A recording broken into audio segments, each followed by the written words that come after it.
Olá, estamos aqui em companhia da Rainha dos Anjos, uma peça de roca do século XVIII ou XIX, no Museu Regional Casa dos Ottoni. Venha com a gente entender um pouco mais dessa história. As imagens de roca se destacam no cenário do Museu Regional Casa dos Ottoni por vários fatores.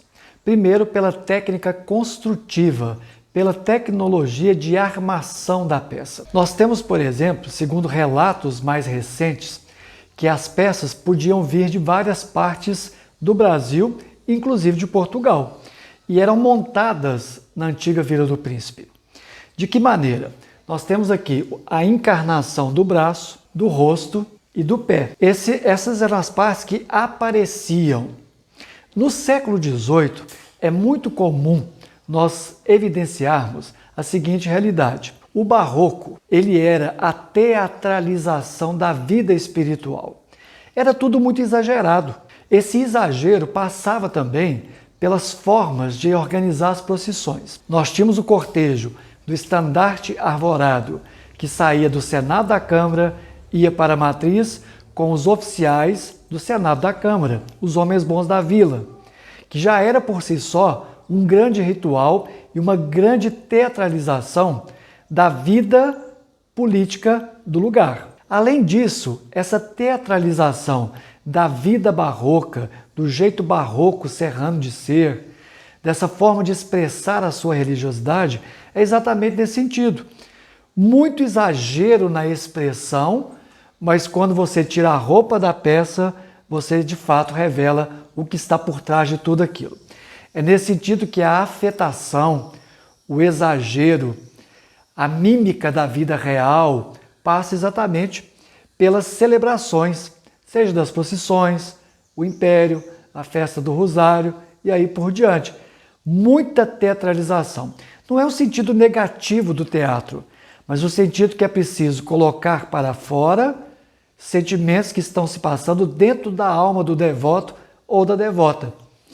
Por isso que é muito importante perceber que o mineiro, o serrano, apesar do jeito contido de ser, do jeito desconfiado de ser, quando realiza festas, normalmente são festas carregadas de significados, de exagero, de cores, de penas, de tambores, de imagens e aí por diante. Isso faz parte, sem dúvida, desse jeito barroco serrano de ser, que é a vida que se passa entre o céu e a terra. É a vida que se passa entre uma vida sofrida e uma vida de redenção na contemplação de Deus.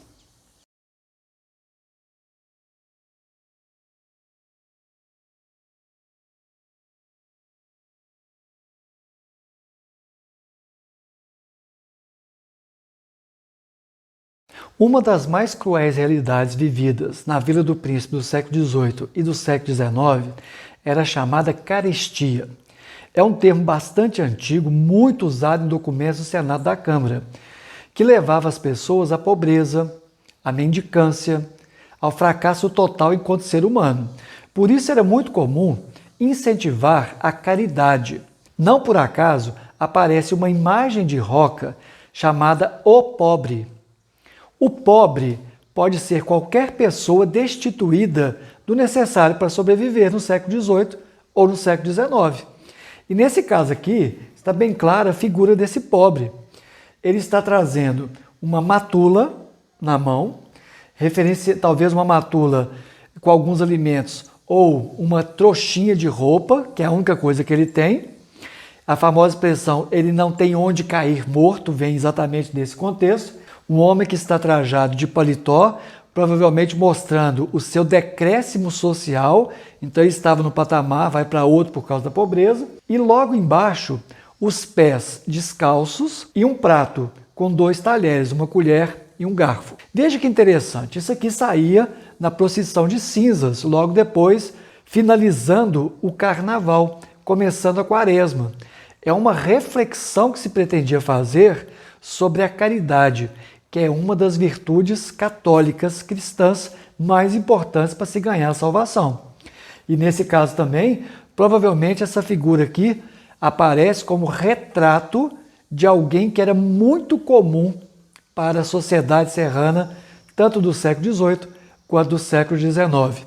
Pessoas esfomeadas, carentes e que necessitavam da ajuda de alguém para ter o que comer e mesmo para ter o que vestir. Continuando o nosso percurso pela exposição sobre os santos de Roca, do Museu Regional Casa dos Ottoni, nós temos aqui a coleção de 5 cabeças que normalmente eram colocadas sobre elas as perucas. Com exceção, talvez, desses 3 aqui do centro, que já tem o cabelo esculpido. Nesse caso, um São Francisco com a sua tosa, um ritual medieval. Nós temos aqui um outro, que não é São Francisco, mas também com o mesmo aspecto, e São Benedito. Se nós pegarmos a paleta de cores dessa pequena coleção de cabeças aqui, nós vamos entender melhor o que o Eduardo França Paiva chama de dinâmicas de mestiçagens. Cada tom de pele aqui representa uma característica que a sociedade colonial dava para homens e para mulheres, do tom mais claro até o tom negro ou preto. Isso representando uma certa condição social, uma certa condição de origem, no caso de pretos. Normalmente se dizia que pretos eram africanos escravizados, forros que poderiam ser pretos, mas poderiam também ser pardos ou mulatos, e brancos, que eram livres. Nesse sentido aqui, os santos incorporam essa mentalidade da cor da pele, que designava de alguma maneira a relação que as pessoas tinham umas com as outras no século XVIII e do século XIX, e que era muito comum. Por isso que, quando nós falamos de dinâmicas de mestiçagem, toda pessoa se apresentava, quando não fosse livre e branca, normalmente com o nome, se era forro ou não. É nesse sentido que essa paleta de cores remete muito ao que as pessoas na Vila do Príncipe e depois Cidade do Cerro entendiam sobre essa condição de miscigenação. Então as mestiçagens aconteciam o tempo todo. Isso era extremamente comum. Mestiçagens biológicas, a chamada mistura do sangue. Mas nós sabemos que na concepção portuguesa que chegou até a Vila do Príncipe, quanto mais perto do branco, mais perto da fidalguia, mais perto de ser um homem bom. Quanto mais perto do preto, mais perto da escravidão, mais perto da chamada herança de Caim. Sobre São Benedito, há um fato bastante curioso na sua iconografia, na sua representação. Em algumas imagens de corpo inteiro, São Benedito carrega o menino Jesus, tocando nele, abraçando praticamente. Em outra imagem, ele está carregando Nosso Senhor. Mas a imagem que está na capela do Bom Jesus do Matozinhos do Cerro, o São Benedito não toca em Jesus. Veja que nós estamos falando aqui de uma capela edificada por irmãos de São Benedito, irmãos das Mercês, e que a imagem que vem, provavelmente da Europa, retrata uma separação entre um santo negro, de cor preta, e Jesus branco. E eles não se tocam, mostrando muito bem o que era o chamado século XVIII e século XIX. Pessoas de cor normalmente não deviam se misturar com pessoas brancas. Isso na teoria. Na prática nós sabemos, segundo Gilberto Freire, que a chamada intoxicação sexual resolveu todos esses problemas e no cotidiano poucas pessoas ligavam para esse dado, que era um dado mínimo. O problema só de fato era revelado nas festas, como por exemplo a festa do Divino, onde normalmente o rei, ou o imperador no caso, deveria ser um homem branco. E em alguns casos nas eleições do Senado da Câmara, onde a pessoa tinha que comprovar também que a sua branquitude precedia 4 gerações anteriores. Se houvesse traços indígenas e traços negros, a pessoa seria tirada do seu cargo eleito no Senado da Câmara. Os Santos de Roca do Museu Regional Casa dos Ottoni nos devolve a um cenário muito interessante da Arquiconfraria do Cordão de São Francisco, que foi fundada na Vila do Príncipe no final do século XVIII, muito por iniciativa da Diocese de Mariana. Provavelmente essa cena que a gente está vendo aqui, onde mostra São Francisco no seu hábito e com o cordão, está representando essa forma devocional desses irmãos. A Irmandade ou Arquiconfraria do Cordão de São Francisco era prioritariamente de homens e mulheres egressos da escravidão, alforriados ou que já nasceram livres, mas com que os portugueses costumavam chamar defeito de sangue, ou sangue infecto. Eram herdeiros, então, da negritude.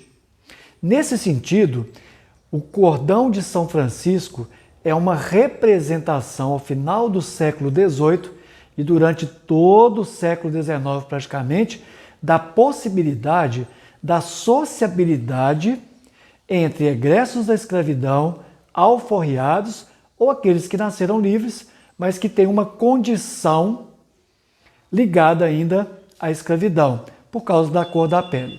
É por isso que São Francisco representa, em todos os lugares onde ele aparece, um santo que agrega todos, inclusive aqueles que eram excluídos da sociedade. Aqueles que eram maioria, mas que ainda não representavam a elite econômica do lugar, a elite econômica da Vila do Príncipe e depois da cidade do Cerro. São Francisco, quando ele surge, seja em roca, seja em imagens de gesso, seja em oratórios, seja em altares laterais, representa exatamente para os egressos da escravidão a possibilidade de uma sociabilidade construída para todos, independentemente da sua origem social. É por isso que a Capela da Purificação, no alto da antiga Vila do Príncipe, permaneceu durante muito tempo como um símbolo de resistência de alforriados, egressos da escravidão e aqueles que nasciam livres, mas mantinham ainda uma certa representação negativa sobre si mesmos.